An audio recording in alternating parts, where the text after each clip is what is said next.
Le 16 juin 2019, une série débarque sur HBO. 8 épisodes et le pitch tient en 2 lignes. Une adolescente addicte en rechute dans sa ville natale américaine, entourée de ses amis. Ça ne ressemble à rien de révolutionnaire sur le papier, et pourtant, ce soir-là, quelque chose se passe qui va changer éternellement ce que la télévision croit pouvoir montrer à l'écran et ce que la jeunesse pense pouvoir ressentir devant un écran. Et ce que aussi Hollywood peut autoriser à faire.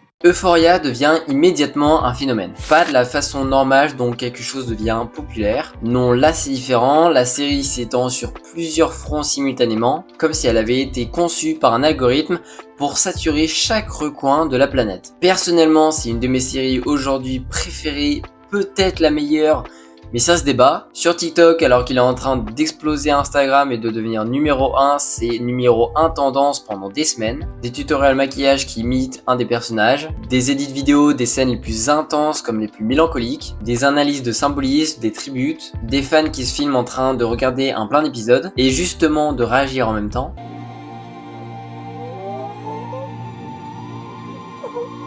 Et tout ça dans les semaines seulement qui suivent la diffusion des premiers épisodes.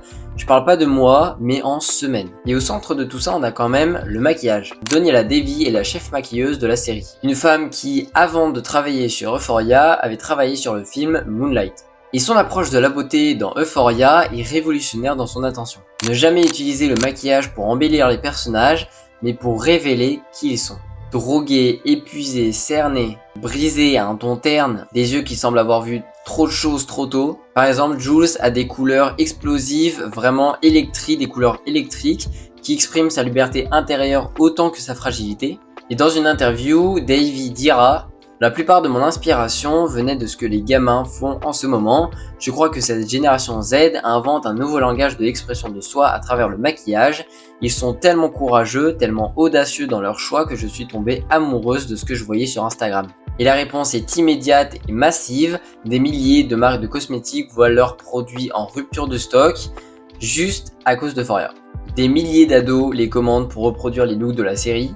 Des dizaines d'articles de mode et de beauté analysent l'esthétique Euphoria comme une révolution culturelle. Et c'est pas vraiment du tout exagéré. Mais ici, l'esthétique, c'est seulement la surface. Ce qui s'est passé en profondeur, c'est que cette série a réinventé de fond en comble ce qu'on pensait pouvoir faire dans une série pour adolescents. Avant Euphoria, les grandes références, c'était les séries du genre Skins, qui montraient déjà la jeunesse britannique dans ses excès avec une liberté de ton novatrice. Et encore plus connu Gossip Girl, dans un glamour feuilletonesque sophistiqué. Et du coup, ici, on a deux extrêmes d'un même spectre, la brutalité documentaire d'un côté et le fantasme aspirationnel de l'autre. Euphoria ne choisit pas, elle fusionne. Elle prend par exemple la dureté de Skins, les overdoses, les abus, la dépression, la violence des premières relations, et la porte dans un écrin visuel de haute couture. Chaque plan semble extrait d'un éditorial de magazine de grande culture. Et c'est exactement là que réside le premier paradoxe, la première tension qui va définir tout ce dont on va parler aujourd'hui. Parce que derrière les paillettes, derrière le triomphe monumental, derrière les émises et les records de streaming, cette série est devenue l'un des tournages les plus chaotiques, les plus tendus et les plus controversés de l'histoire de HBO. Un tournage où les journées duraient au moins régulièrement 17 heures, où un réalisateur réécrit ses scripts en plein tournage pour tourner les scènes le lendemain matin, où des acteurs demandaient que des scènes de nu soient retirées, parfois avec succès et parfois non, et où une star du casting meurt d'une overdose à 25 ans, comme si la fiction avait contaminé la réalité. Et en mai 2026, alors je sais que lorsque la vidéo sort, c'est pas du tout en mai 2026, mais là, la série vient juste de se terminer. Après 4 ans d'attente, on a eu la saison 3. Et je parle bien 4 ans d'attente, mais on a eu aussi des retards et des rumeurs. La saison 3 a débuté le 12 avril 2026. Elle vient de se conclure et comme prévu, les critiques sont encore une fois divisées. Et le monde se demande si Euphoria va rester dans l'histoire comme le chef-d'œuvre visuel d'une génération. Ou alors comme le symbole parfait des dérives d'un auteur à qui on a donné trop de pouvoir trop vite. C'est cette histoire qu'on raconte aujourd'hui en laissant rien de côté. Alors installez-vous, n'hésitez pas à lâcher un petit follow en likant cette vidéo, ça me soutient énormément, je vous remercie infiniment. Et sur ce, on est parti pour l'histoire d'Euphoria.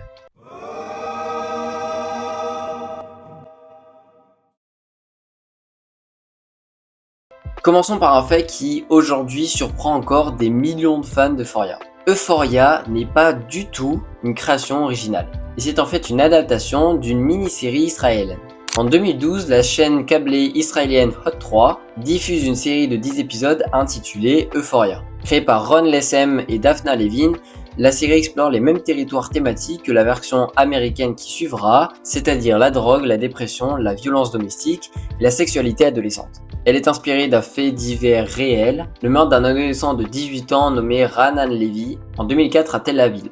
Et la série suit les autres jeunes qui se trouvaient dans le même club cette nuit-là, un an après le drame. La série israélienne est sombre, crue, documentaire dans son esthétique, elle fait pas vraiment rêver, elle montre la jeunesse dans toute sa misère et ça marche plutôt bien, mais ça reste confiné encore à son marché. Elle n'a jamais vraiment eu de succès international et presque personne en dehors d'Israël ne l'a vue. Et pourtant, c'est quand même elle qui va déclencher tout ce qui suit. La directrice de la fiction chez HBO à l'époque, c'était Francesca Orsi, vice-présidente exécutive des programmes, et qui regardait la série israélienne avec un intérêt particulier. Elle la décrit elle-même comme Kids Meets Transporting, la franchise de Gus Van Sant sur les adolescents des quartiers défavorisés américains, croisée avec le film culte de Danny Boyle sur la scène héroïque d'Airbourg. Hardcore, viscéral et pas du tout le genre de HBO qui fait dans un genre jeunesse. Et Orsi cherche quelqu'un pour adapter ça en version américaine. Son équipe contacte alors un jeune homme dont le premier film Assassination Nation est sorti en 2018,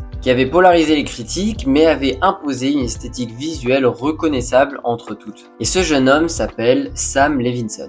Alors il y a quand même une ironie dans l'histoire de Sam Levinson, puisque c'est le fils de Barry Levinson, dont ce qu'on appelle dans la culture un Nepo Baby. Et Barry Levinson, c'est qui? Et ben c'est tout simplement un réalisateur oscarisé, auteur de Rain Man. Pour rappel, en 1988, il a gagné l'Oscar du meilleur film, mais aussi réalisateur de Dinner et Good Morning Vietnam. Un homme qui appartient à la génération des grands cinéastes de la fin du XXe siècle, et un père qui incarne une certaine vision à Hollywood, donc son fils est déjà une star en quelque sorte. Sam Levinson, lui, il va dévorer le système de l'intérieur. Il naît en 1985 et son adolescence n'a rien de celle d'un fils de réalisateur célèbre vivant confortablement à Los Angeles. Dans les interviews, il en parlera même avec une franchise déchirante. Par exemple, lors de la première d'Euphoria en juin 2017, il dit en retenant ses larmes « J'ai passé la majorité de mon adolescence dans des hôpitaux, des centres de désintoxication et des foyers de transition. Vers l'âge de 16 ans, j'en suis arrivé à accepter l'idée que les drogues allaient finir par me tuer et qu'il n'y avait pas de raison à combattre ça. Et c'est avec ce bagage personnel, des années passées à la frontière entre la vie et la mort, des rechutes, des thérapies et des reconstructions longues et douloureuses, que Levinson rencontre Francesca Orsi pour parler de la série israélienne. Et lors de cette réunion, Orsi lui demande ce qui l'intéresse dans ce projet. Et alors Levinson commence à parler. Il parle alors de ses propres addictions, de ses années perdues, de ce que c'est d'être un jeune et de croire sincèrement que tout est perdu. Orsi l'écoute et elle lui dit simplement « Ok, va écrire ». Et voilà le moment réel de naissance d'Euphoria chez HBO. Pas de réunion de développement de série, pas de pitch, juste un producteur qui dit à un ancien drogué « Vas-y, écris ça ». Alors HBO lui donne complètement carte blanche. Et cette liberté créative, elle est réelle et documentée. Levinson sera presque le seul auteur de tous les épisodes de la série. Aucune writer's room, ce qu'on appelle une salle des écrivains, c'est-à-dire que plusieurs personnes se réunissent dans une salle pour écrire un scénario. Il n'y en a aucune, ou presque. Il écrit seul dans sa tête par ses expériences. Il réalise donc la majorité des épisodes lui-même et il est simultanément showrunner, scénariste principal et réalisateur principal.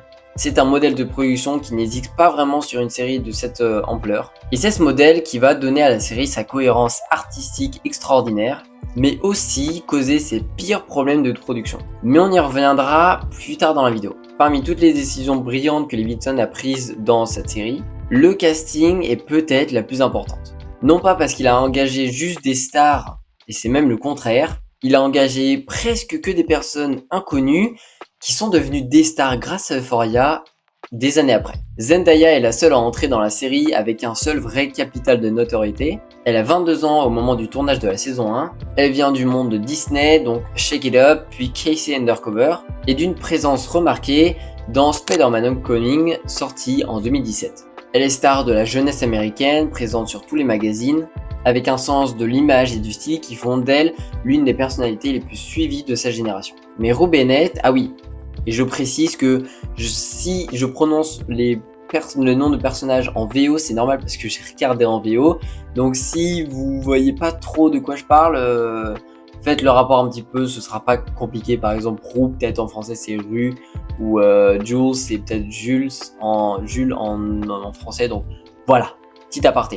Mais donc Rue Bennett, c'est l'exact opposé de cette image. Rue, c'est une fille qui se tord par terre en manque, qui ment à sa mère tout le temps avec une fluidité glaciale, qui se drogue, qui se réveille dans son vomi, qui se déteste d'une façon à la fois banale et catastrophique. Et Levinson et Zendaya se comprennent immédiatement. Elle est donc aussi productrice exécutive de la série, un détail important parce que ça signifie qu'elle a un regard sur les décisions créatives et pas seulement sur son personnage. Et cette collaboration, cette confiance mutuelle, ce sera l'épine dorsale de la série. Hunter Schafer arrive comme une révélation pure. Avant Euphoria, Schafer n'avait jamais joué. Elle était juste connue comme mannequin, elle avait défilé pour Louis Vuitton, Miu Miu ou encore Maison Margiela. Et comme militante trans visible dans les médias américains. Levinson la voit dans ses articles, dans les journaux, elle la rencontre et comprend immédiatement qu'il a trouvé Jules. Pas seulement une actrice qui joue une femme trans, mais une femme trans qui joue une femme trans. Avec toute l'authenticité que ça implique, toute la générosité, je veux dire. La décision n'est tout de même pas anodine politiquement, et le résultat à l'écran est d'une justesse absolue. Angus Cloud a peut-être l'histoire de l'audition qui est peut-être la plus singulière de la saga. Le casting avait vraiment des grosses difficultés pour trouver le bon acteur pour le rôle de Fesco, le dealer de roue qui est à la fois tendre et violent, ce grand frère de quartier dont la gentillesse et la brutalité coexistent sans contradiction. Et là, un membre de l'équipe croise Angus Cloud par hasard dans les rues d'Oakland. Il n'est pas du tout acteur, il n'a jamais joué, il ne cherche pas un rôle, il est simplement là en tant que barman-serveur. Il passe juste un essai, il obtient le rôle, il n'avait jamais appris à mémoriser un texte, il n'avait jamais été dirigé par quelqu'un, et Fesco est directement l'un des personnages les plus aimés de la série. Mais on reviendra plus tard sur Angus Cloud, parce que son histoire avec Euphoria ne se terminera pas d'une façon ordinaire. Jacob Elordi est alors essentiellement connu en Australie pour son rôle dans The Kissing Booth pour Netflix. Son physique est celui d'un athlète de lycée, et c'est précisément ce que Nate Jacobs demande. Mais sous le beau gosse de surface, Levinson veut quelqu'un de torturé intérieurement, et Elordi livre ça avec une subtilité qui le révèle immédiatement comme beaucoup plus qu'un jeune premier. Sydney Sweeney arrive directement de petits rôles dans des séries peu connues. Alexa Demi qui joue Maddie Perez est surtout connue pour avoir travaillé avec des photographes de mode underground. Barbie Ferreira est une mannequin body positive qui a représenté la marque American Eagle, militante de la représentation des corps non normatifs dans la mode.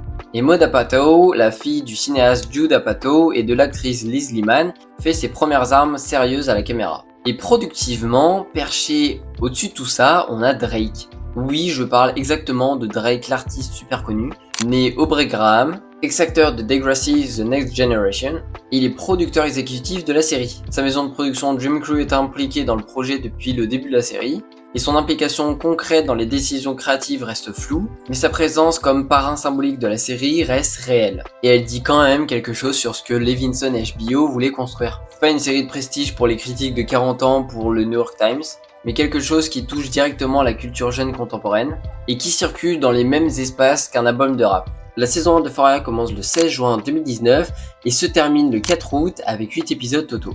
Les chiffres de la saison 1 sont bons sans être fulgurants, c'est-à-dire que c'est pas non plus un début comme Game of Thrones, on a environ 6,6 millions de téléspectateurs par épisode. Et en 2019, HBO Max n'existe pas encore, donc il n'y a pas vraiment de concurrence à plateforme de streaming. Mais quand même, pour une série sans star établie, avec un sujet très lourd et sans moyens de visionnage qui est quand même compliqué, c'est un résultat très très bon. Ce qui se passe tout autour de la série défie l'habitude. C'est-à-dire que, comme j'ai dit précédemment, Euphoria est l'une des premières séries à devenir un phénomène culturel sur TikTok. Et même plus que la presse, par exemple sur papier ou même sur les réseaux. Les critiques sur les magazines sont là, elles sont bonnes, Mais ce qui propulse la série dans la conscience collective, c'est plutôt la viralité des contenus que les spectateurs eux-mêmes proposent en réponse. Les Emmy en 2020 confirment l'importance même de la série. La première nomination majeure va à Zendaya dans le rôle de meilleure principale actrice dans une série dramatique, et elle a seulement 24 ans. Elle sera donc la lauréate la plus jeune de sa catégorie de l'histoire des Emmy. Et sa victoire crée un moment dans la culture, on pourra même peut-être faire une vidéo sur son histoire totale, mais c'est une actrice qui a débuté sur Disney Channel, qui refuse qu'on l'enferme dans cette image et qui va se propulser en rang de superstar sur des super films. La série reçoit aussi l'Emmy du meilleur maquillage et encore plusieurs nominations supplémentaires. Et puis, comme tout le monde le sait, la pandémie du Covid-19 arrive. Le tournage de la saison 2 qui était prévu pour 2020 à peu près est complètement interrompu. La première table de lecture avait lieu le 11 mars 2020, le jour même où l'OMS déclarait la pandémie mondiale. Et la série s'arrête le jour où le monde s'arrête. Pendant l'arrêt forcé, plutôt que de laisser le public dans le vide sans rien faire en confinement chez eux et sans nouveauté, Levinson décide de faire quelque chose. Il décide de tourner et de réaliser même 2 épisodes spéciaux, un peu plus intimistes pour combler le fossé entre les 2 saisons. Trouble Don't Last Always sort en décembre 2020 et c'est une conversation nocturne entre Rue et Ali qui est jouée par Colman Domingo dans un dîner pendant Noël. Et tout l'épisode c'est seulement 2 personnes à une table pendant 1 heure de dialogue sur la foi, l'addiction et la culpabilité. Il n'y a pas d'action, pas de fête, c'est seulement des mots. Et l'autre épisode c'est... vous devinez avec le titre Anyone Who's Not a Sea Blob, qui sort en janvier 2021 et qui est centré sur Jules, coécrit par Hunter Schafer et qui décide petit à petit de prendre un peu plus d'impact et de pouvoir sur son personnage. Cette deuxième collaboration entre Hunter Schafer et Levinson est un signal. Hunter Schafer est la seule personne à qui Levinson accordera ce droit de coécriture sur l'ensemble de la série. Ces épisodes spéciaux font quand même quelque chose d'assez inattendu, c'est-à-dire qu'ils renforcent la série. En l'enlevant de tout son appareil esthétique, c'est-à-dire les paillettes, les fêtes, le maquillage, les couleurs, même tous les acteurs stars qu'on avait dans la première saison, il prouve que les personnages tiennent debout seulement par le silence et la parole. Et que Euphoria n'est pas qu'un brouillage visuel. Cependant, quand même, la pandémie transforme aussi les chiffres. HBO Max se lance en mai 2020 et atteint rapidement les 67 millions d'abonnés. Et alors quand la saison 2 s'ouvre en janvier 2022, l'audience a explosé. Le premier épisode fait plus de 13 millions de spectateurs sur HBO et HBO Max combinés, soit seulement le double moyen seulement de la saison 1. Et alors c'est grâce à une crise que Euphoria est devenue encore plus populaire et vraiment une série mondiale, une crise que par ailleurs la série critique elle-même.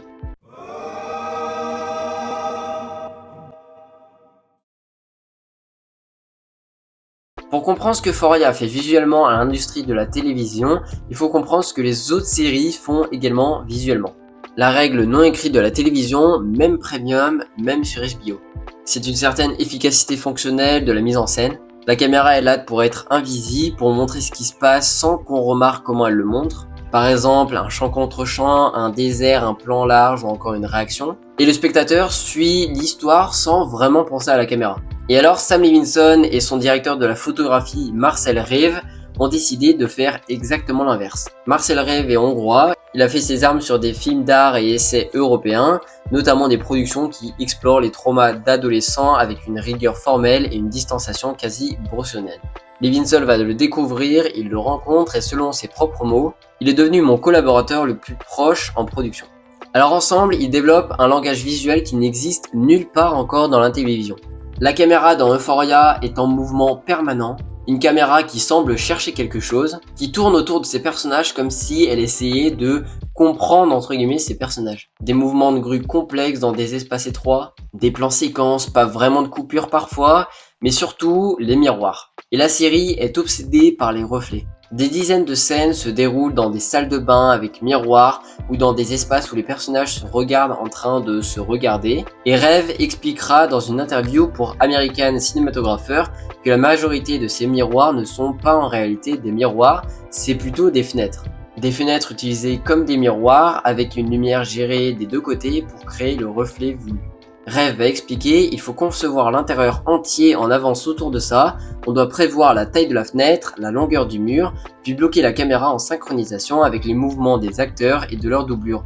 C'est énormément de préparation. Cette obsession des reflets n'est pas vraiment une gimmick visuelle, elle dit même plutôt quelque chose d'essentiel sur les personnages. Dans Euphoria, tout le monde joue un rôle pour lui-même avant de jouer pour les autres. Et se regarder dans un miroir, c'est se dire qui suis-je, qu'est-ce que les autres voient, etc.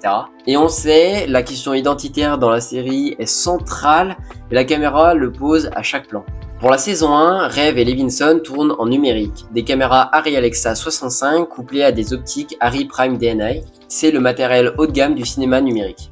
Les images sont propres, vives, hyper détaillées avec une richesse de couleurs qui permet toutes les folies chromatiques de la mise en scène. Par exemple, les néons violets ultra connus, les fumées dorées, les ambiances de fête. Mais encore une fois, pendant la pandémie, quelque chose se produit. Levinson et Rev ont le temps de réfléchir, de tester. Et 2 semaines après le début du confinement, ils commencent à expérimenter un support différent pour les épisodes spéciaux, le film à 35 mm.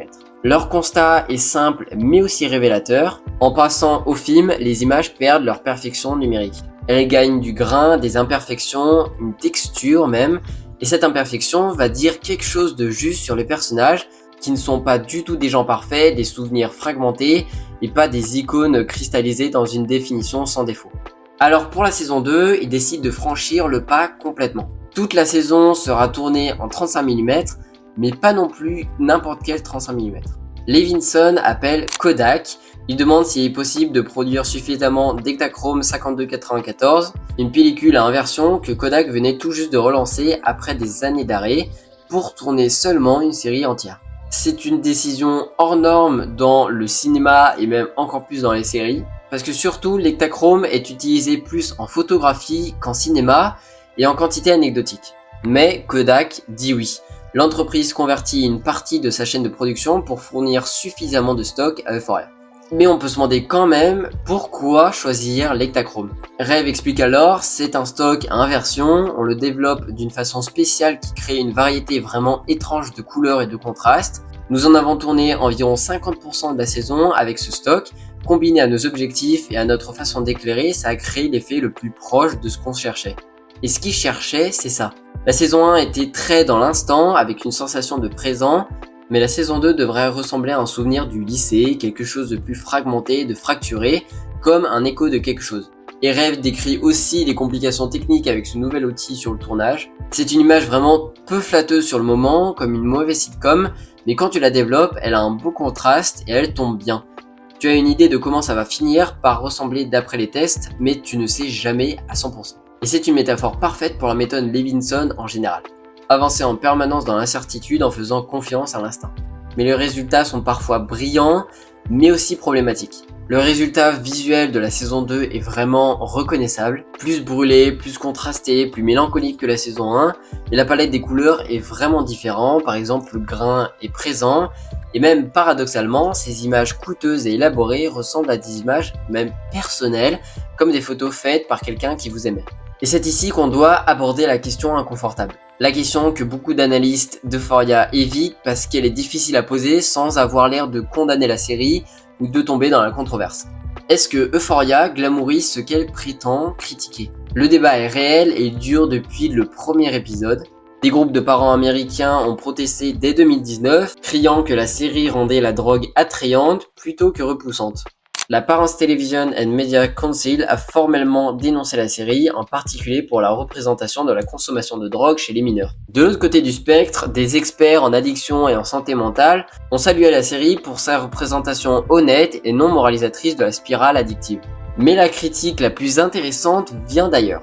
Elle vient de l'intérieur même du public cible, et cette phrase, l'esthétisation des traumas qu'elle dépeint, une esthétisation pour laquelle ma génération est particulièrement vulnérable, capte quelque chose de vrai sur la tension globale de la série. Et regardons ça concrètement. Une scène d'overdose dans une série ordinaire, elle est filmée de façon clinique ou terrifiante pour que le spectateur soit dégoûté, effrayé ou même repoussé. C'est la fonction traditionnelle de ce genre de scène dans un programme moral. Mais dans Euphoria, la même scène est filmée avec la même attention esthétique qu'une scène de bal.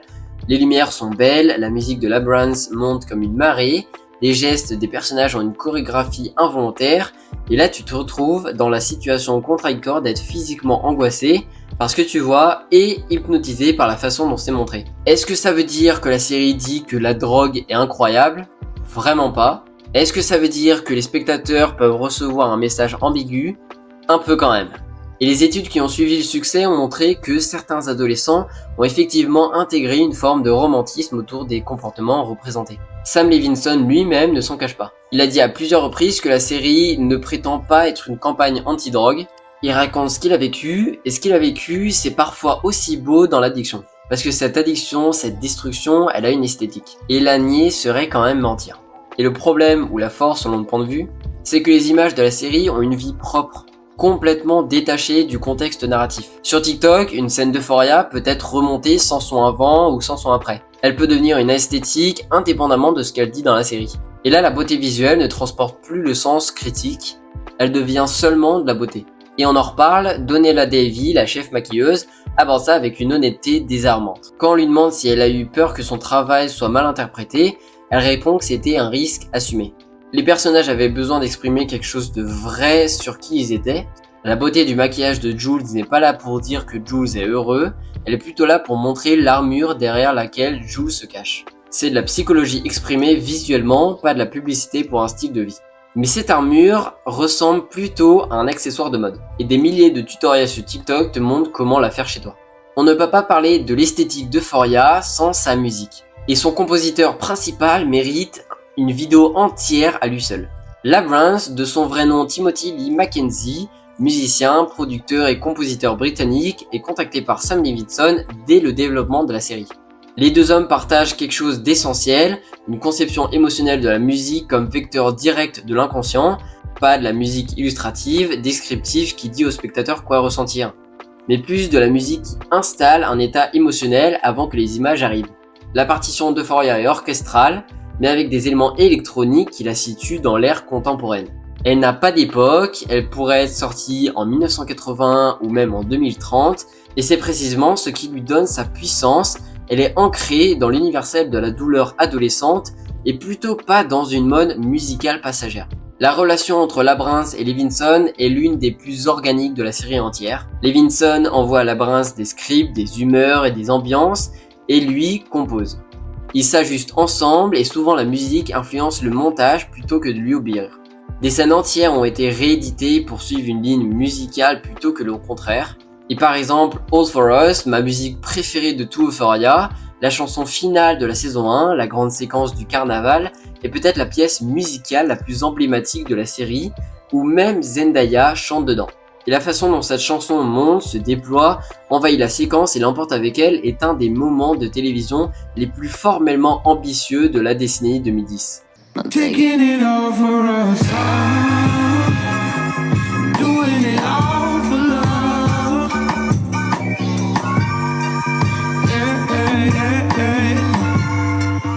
Alors voilà où on en est concrètement maintenant dans Euphoria. Euphoria est une série créée par quelqu'un qui la porte dans ses os et dans sa mémoire, qui a convaincu un réseau de lui faire confiance sans limite et qui a rassemblé autour de lui des collaborateurs, un directeur de la photographie, une compositrice de maquillage, un compositeur qui partage sa vision jusqu'à l'obsession, qui a trouvé des acteurs dont la beauté et la vulnérabilité servaient exactement ce qu'ils voulaient dire.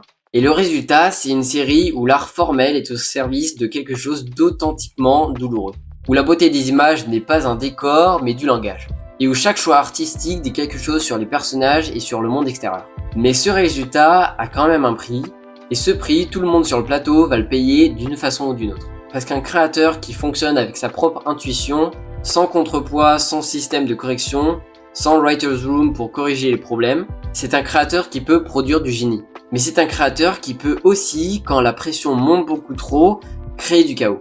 Et c'est ce chaos, dans toute son ampleur et dans tous ses détails, qu'on va parler maintenant.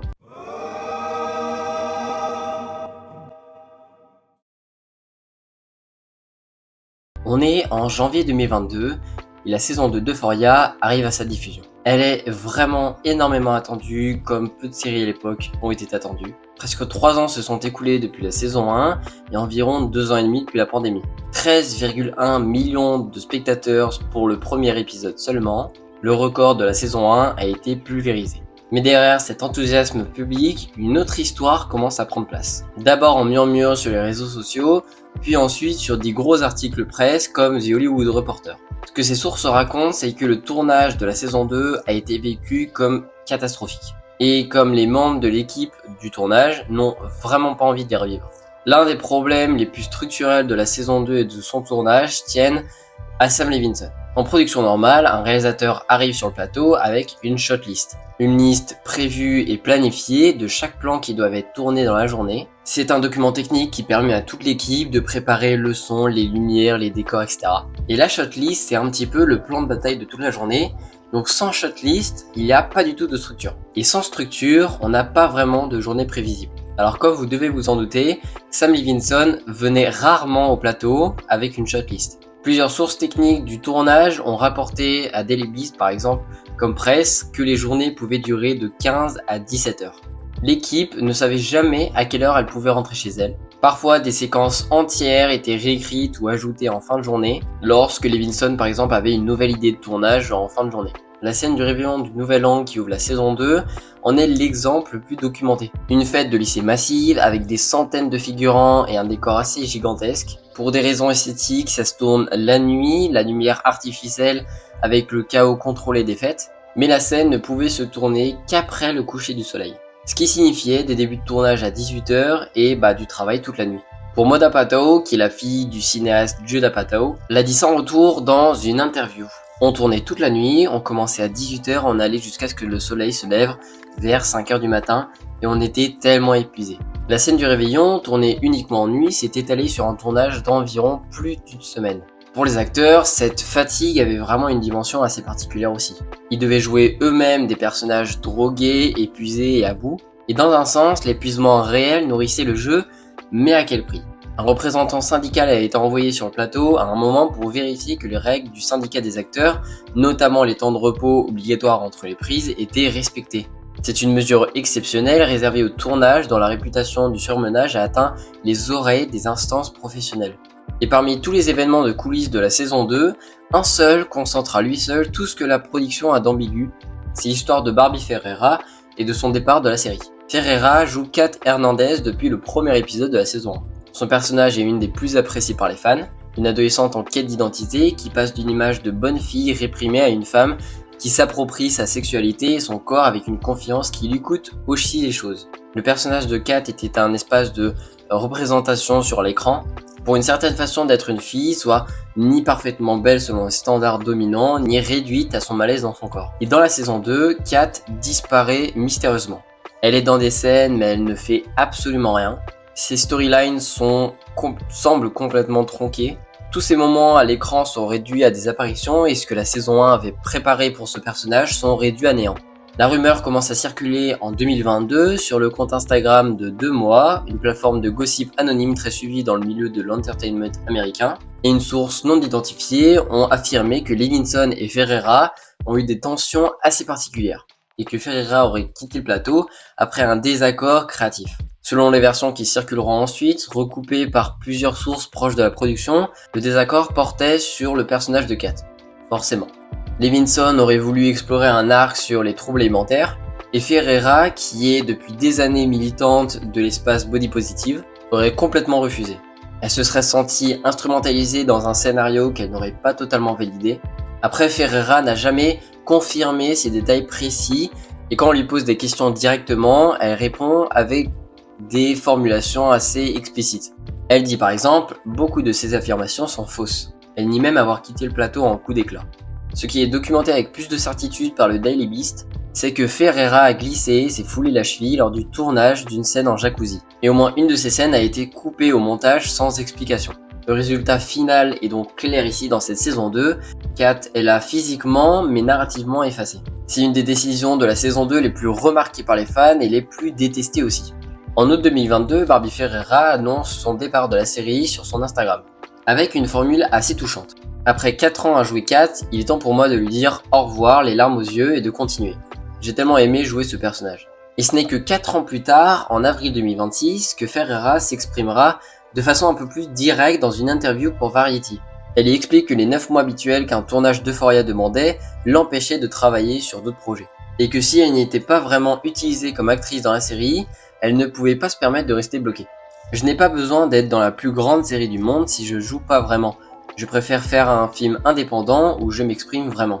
La question de ce qui s'est passé réellement entre elle et Levinson reste complètement sans réponse publique, et c'est peut-être même la caractéristique culturelle d'Euphoria. Le silence public autour des conflits les plus importants.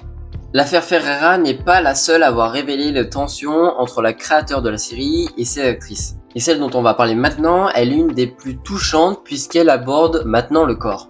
Euphoria est une série ultra explicite. Si vous l'avez vue, vous connaîtrez. Le nu est présent pour beaucoup de scènes et c'est narrativement bien expliqué. Montrer la vulnérabilité, l'exposition et la fragilité de personnages dans des situations de dépossession ou de désir. Et HBO a une longue tradition de nudité dans toutes ses séries qu'on peut citer Game of Thrones ou The Sopranos. Mais plusieurs actrices ont rapporté avoir été mises face à des scènes qu'elles ne voulaient pas tourner nues. Sydney Sweeney est la première à en parler dans une interview avec The Independent en janvier 2022. Son personnage Cassie est montré plusieurs fois seins nus dans la saison 1, et pour la saison 2, Levinson avait prévu de continuer dans cette direction. Mais Sweeney lui dit que c'est pas nécessaire. Il dit « Ok, on n'en a pas besoin, je n'ai jamais eu le sentiment que Sam essayait de forcer une scène de nu dans une série HBO. » Bon, sa version est nuancée, elle remercie Levinson d'avoir accepté, mais cette conversation montre que c'est toujours l'actrice qui devra demander, et pas le créateur qui prend des initiatives. Dans la foulée de cette interview, d'autres témoignages arrivent. Minka Kaili, actrice guest de la saison 2, confie à Vanity Fair son inconfort face à des scènes de tension sexuelle qu'elle a également demandé de modifier. Levinson a accepté là aussi. Et puis il y a le cas de Chloé Cherry, l'actrice qui joue Faye dans la saison 2, et selon plusieurs sources, Levinson avait prévu que sa toute première scène dans la série se déroule entièrement nue. Tyler Chase, son partenaire de scène qui joue Custer, aurait pris sa défense devant le réalisateur. Leurs protestations combinées ont abouti à une réécriture de leur scène. Martha Kelly, l'actrice qui joue Laurie, la dealer de Rue, signale quant à elle une scène entre son personnage et celui de Rue dont le sous-texte lui semblait glisser vers une suggestion de pédophilie. Elle demande une réécriture et Levinson encore une fois accepte. Ce qu'on lit dans l'accumulation des témoignages n'est pas un réalisateur qui viole des règles ou qui commet des actes illégaux. C'est quelque chose d'un peu plus systématique, un créateur qui part des limites maximales et qui attend que les actrices le ramènent sur terre. Plutôt que de partir sur la question est-ce que cette scène a besoin de nudité, il semble plus partir du principe que la nudité est présente partout et que c'est à l'actrice de lui enlever. Et ce modèle de fonctionnement, une vision créative totale avec peu ou pas de contrepoids structurel, des décisions prises dans l'urgence du tournage, va avoir des conséquences directes sur le prochain projet de Levinson. Toujours en 2022, Sam Levinson est au sommet de sa réputation avec Euphoria. Et il lance un nouveau projet en parallèle avec HBO. The Idol, co-créé avec Abel Tesfaye, alias The Weeknd, et Reza Fahim. Le projet suit une pop star en descente aux enfers qui tombe sous l'influence d'un gourou charismatique qui dirige un culte. Le casting est plutôt ambitieux, Lily Rose Depp incarne Jocelyn, la pop star, et The Weeknd incarne Tedros, le gourou. HBO commande 6 épisodes avec un budget total de 45 millions pour la saison entière. Et la promesse est celle d'une plongée adulte et transgressive dans les coulisses de l'industrie musicale. Et là, un problème arrive avant que même la série ne soit diffusée. Amy Seimetz, réalisatrice reconnue, auteure de She Dies Tomorrow et de la série The Girlfriend Experience, avait été engagée pour diriger The Idol. Elle tourne pendant des mois, 80% de la série est filmée sous sa direction, et en avril 2022, elle quitte le projet. Les raisons officielles parlent encore de différences créatives, et selon un rapport de Rolling Stone publié en mars 2023, avant même la sortie de la série, Seimetz aurait quitté le projet en partie parce que The Weeknd aurait estimé que la série penchait trop vers la perspective féminine. Une accusation qu'il a encore niée publiquement. Levinson reprend les rênes, il réécrit, il refait, le budget explose à 75 millions de dollars, donc les 45 millions initiaux et le retournage. Le nombre d'épisodes est réduit de 6 à 5 sans explication, et la série est présentée en avant-première au Festival de Cannes en 2023. Et les premières critiques sont mauvaises, mais très mauvaises. Levinson réagit en disant à la presse que le Rolling Stone l'a aidé à réaliser que The Idol allait être la plus grande série de l'été. Et cette déclaration, faite avec une confiance totale, est aussitôt répétée à l'infini dans les articles qui suivront. La série commence sa diffusion officielle le 4 juin 2023 sur HBO, et les chiffres d'audience sont pas dégueulasses, c'est-à-dire 913 000 spectateurs pour le premier épisode en direct, soit 17% de moins que le lancement d'Euphoria dans la saison 1. Euphoria qui est une série sans star musicale en vedette, mais on va pas se mentir, pour la série qui devait être la série de l'été et qui coûte 75 millions de dollars, c'est un gigaflop. Rotten Tomatoes 19%, Metacritic 27 sur 100. La critique de Variety est précise dans sa formulation, la série joue comme un fantasme masculin sordide. La presse culturelle est unanimement dévastatrice. Ce qui était censé être une satire acide de l'industrie musicale est perçu comme exactement ce qu'il était censé critiquer, soit une mise en valeur du masculin au détriment de ses personnages féminins. La série est donc annulée le 28 août 2023, après seulement une saison de 5 épisodes, et HBO dit quand même qu'elle est fière de la forte réponse du public. Le communiqué de presse ressemble à ce qu'on dit lors d'un enterrement qu'on a organisé précipitamment, et en mai 2025, The Weeknd donnera lui-même le mot de la fin dans une interview accordée au Guardian. Il dira que The Idol était half-baked, soit à moitié cuit, et que l'équipe essayait d'arriver à la ligne d'arrivée sans avoir vraiment eu le temps de finir ce qu'elle construisait. L'honnêteté de cette déclaration est presque rafraîchissante dans un monde médiatique où les créateurs défendent toujours leur travail coûte que coûte. Et elle dit quelque chose d'important sur le fonctionnement de Levinson. Ce qui fonctionnait avec Euphoria, une vision très personnelle, une liberté totale, une confiance aveugle dans l'instinct, n'est pas transférable dans n'importe quel projet avec n'importe quel collaborateur. Et la carte blanche n'est pas vraiment un talent, c'est plus un contexte.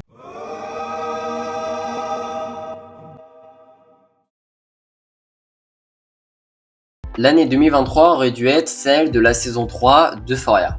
Après le tournage de la saison 2 en 2021, la diffusion en janvier-février 2022 et le renouveau officiel de HBO en février 2022, tout pointait vers une production d'Euphoria saison 3 au printemps 2023 pour une sortie vers 2024. Mais, encore une fois, l'année 2023 sera une année où tout s'arrête encore une fois, et pour des raisons que personne n'avait prévues. Le 31 juillet 2023, Angus Cloud meurt dans son domicile à Oakland, en Californie. Il a 25 ans et la cause officielle est une surdose accidentelle. La mort d'Angus Cloud est dévastante pour plusieurs raisons simultanées. Elle est dévastante parce que tous les morts prématurés d'un jeune homme de 25 ans, forcément. Elle est particulièrement poignante parce que Angus Cloud avait un talent brut et rare, celui des gens qui n'ont pas appris à jouer mais qui savent naturellement comment être vrai devant une caméra. Et elle est troublante par sa symétrie avec la fiction. Angus Cloud jouait Fesco, un dealer de drogue qui aimait les gens qui servissaient, qui avait les codes de la rue et la gentillesse d'un grand frère. Et dans la vraie vie, Cloud avait lui-même combattu ses propres démons avec les substances. HBO avait payé un programme de désintoxication en résidentiel. 30 jours, Cloud y allait et il est retombé. Levinson avait changé les scripts plusieurs fois pour maintenir Fesco en vie, alors que des plans initiaux prévoyaient de tuer le personnage. Il voulait que Cloud ait du temps. Je sentais toujours qu'il ne le voulait pas autant que nous le voulions tous pour lui, et c'est là que ça devient difficile parce que le monde entier peut le vouloir pour toi, mais lui ne le voulait pas, c'est le côté autodestructeur de l'addiction, ça dépasse tout le reste. La mort d'Angus Cloud a une conséquence directe et immédiate sur la saison 3. Les scripts que Levinson était en train d'écrire comportaient une place centrale pour Fesco. Une grande partie de la saison 3 écrite devait passer par son personnage, et Fesco avait été laissé en vie à la fin de la saison 2 spécialement pour ça. Donc tout est à réécrire depuis le début. Le 12 novembre 2023, Kevin Turen meurt.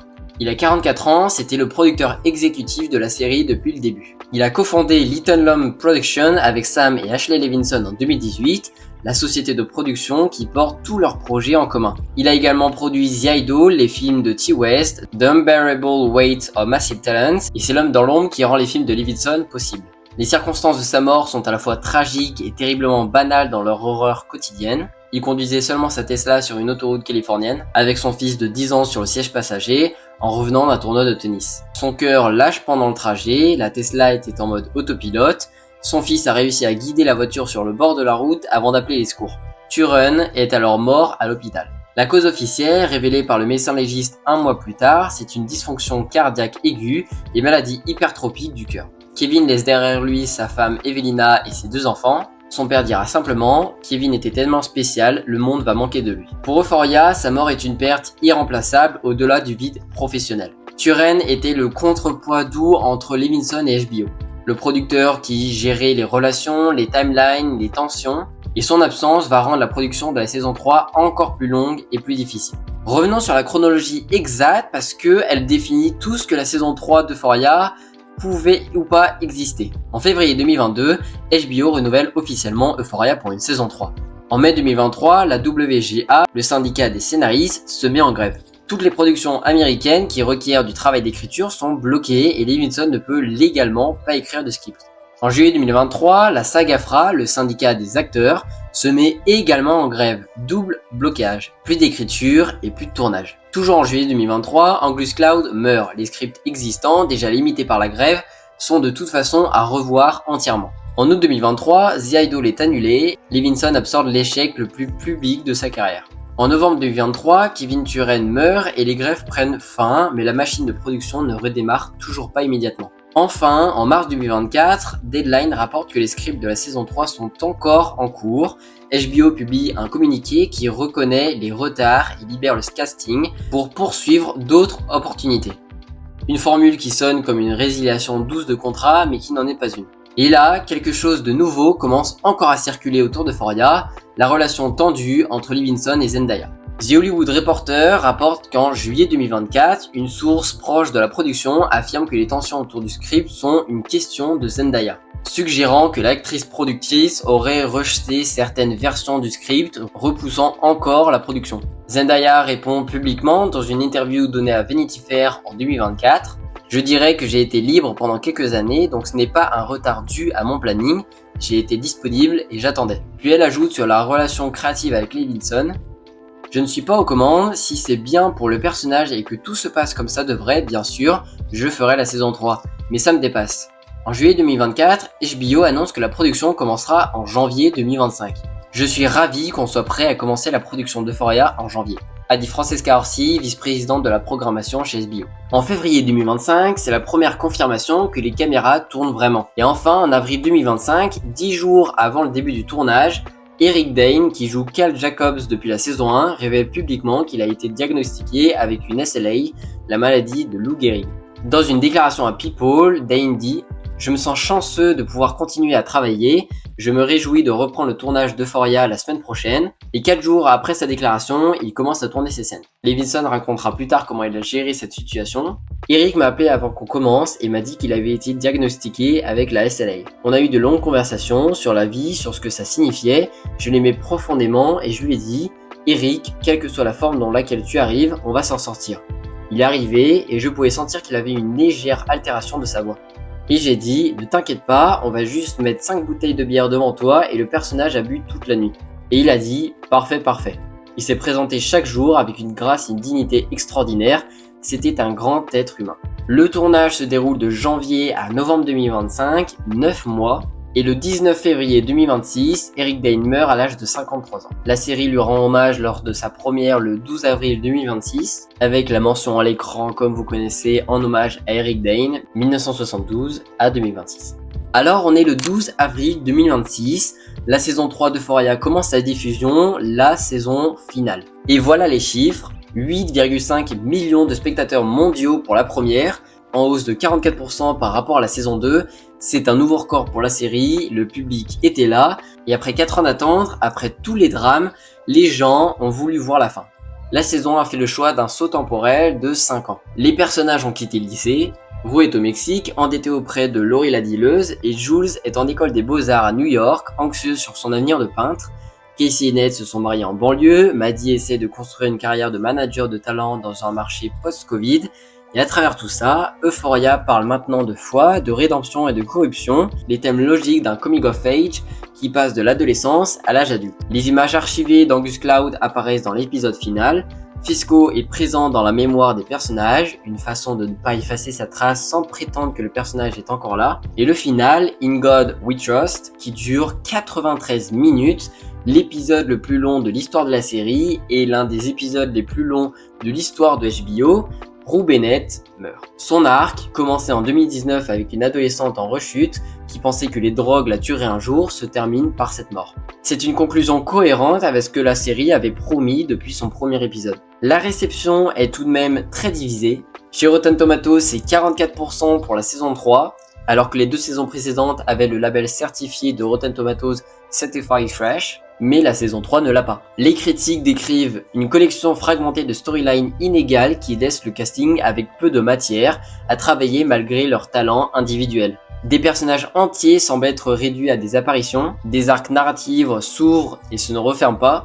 La narration de Rue, qui est la colonne vertébrale depuis le début de la série, est moins présente dans ses formes les plus poétiques, et les chiffres d'audience racontent une autre histoire. 8,7 millions de spectateurs pour le final, l'une des finales récentes les plus regardées de HBO, Zendaya aux côtés de Colman Domingo pendant 93 minutes, et ce paradoxe entre un public qui est fidèle et massif et une réception critique assez tiède est peut-être la meilleure illustration de ce que la série a toujours été. Une œuvre qui touche directement des millions de personnes pour des raisons qui ne passent pas toujours par les catégories de la critique formelle. Et puis, le 31 mai 2026, le jour même de la diffusion du final, HBO et Sam Levinson confirment officiellement que Euphoria est fini. Alors voilà, on est en juillet 2026, Euphoria est terminée, pas annulée, pas morte à cause des rumeurs, pas morte à cause des polémiques. Elle est terminée, conclue par son propre créateur, par ses propres termes, ce qui est une rareté dans l'industrie aujourd'hui d'Hollywood qui étire ses franchises au maximum jusqu'à épuiser le public.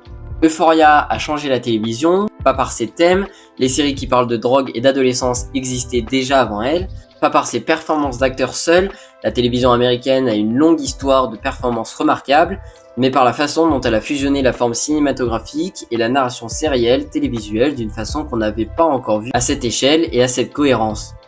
Le travail de Marcel Rev sur la pellicule Ektachrome, le soin de Daniela Davy sur le maquillage comme psychologie extérieure. La musique de Labyrinth comme quatrième personnage, tout ça ensemble a créé quelque chose d'unique. Euphoria a aussi lancé des carrières, Zendaya est aujourd'hui considérée comme l'une des actrices les plus importantes de sa génération, pas grâce à Disney, pas grâce à Marvel, mais grâce aux 8 épisodes de la saison 1 d'Euphoria. Sydney Sweeney est passé de petit rôle anonyme à la tête d'affiche de film, Jacob Elordi n'aurait pas eu Priscilla de Sofia Coppola sans Nate Jacobs, Hunter Schafer n'aurait pas eu les rôles qu'elle a eu sans Jules. Et Euphoria a rendu visible quelque chose qui était invisible depuis longtemps, la question du pouvoir des créateurs visionnaires sur leurs collaborateurs, notamment sur les actrices, la façon dont la légitimité artistique peut être utilisée pour normaliser des conditions de travail extrêmes, la façon dont une série peut être à la fois une expérience artistique importante et un environnement professionnel problématique, pas l'un ou l'autre, les deux simultanément. Il y a une scène dans la saison 1 d'Euphoria que tout le monde se souvient. C'est le final, le carnaval. Rue en remission, debout sur la scène, entouré de ses amis, dans la lumière de cette chorégraphie de Zendaya sur la musique de Labyrinth. Une scène qui est à la fois un moment de grâce et une illusion, parce qu'on sait depuis le début de la série que Rue va rechuter. La question n'est jamais si, mais plutôt quand.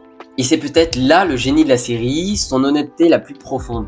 Elle n'a jamais prétendu que ça irait mieux, elle a seulement montré des gens qui essayent, qui échouent, qui recommencent et qui essayent encore. C'est pas de l'espoir, c'est quelque chose de plus difficile et de plus vrai que l'espoir, ce que les meilleures œuvres font. Et pour tout ça, Euphoria aura compté. Vraiment. Alors, malgré les polémiques, merci Euphoria.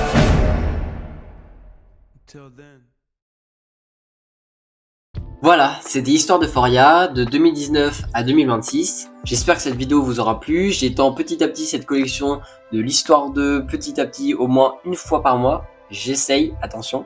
N'hésite pas à laisser un commentaire sur ton avis sur la série globale ou même sur la vidéo. J'essaierai de lire et de répondre. Likez la vidéo si vous avez apprécié, ça me soutient énormément. Et surtout, le plus important, abonnez-vous en mettant la cloche pour ne pas rater les prochaines vidéos, un peu comme celle-ci, mais aussi critiques et d'autres. Et si vous voulez qu'on continue d'autres vidéos dans ce sujet, n'hésitez pas à mettre des idées dans les commentaires au cas où, même si j'ai déjà les miennes. C'est beaucoup de travail, donc je vous remercie infiniment pour votre soutien, parce que ça doit représenter environ 30 heures de travail au global, donc vraiment c'est ma plus grosse vidéo de la chaîne. Et je vous remercie infiniment pour tous ceux qui déjà arriveront jusqu'ici. Et sur ce, je vous dis à très vite pour une prochaine vidéo. Allez voir Euphoria si vous avez plus de 16 ans. À bientôt.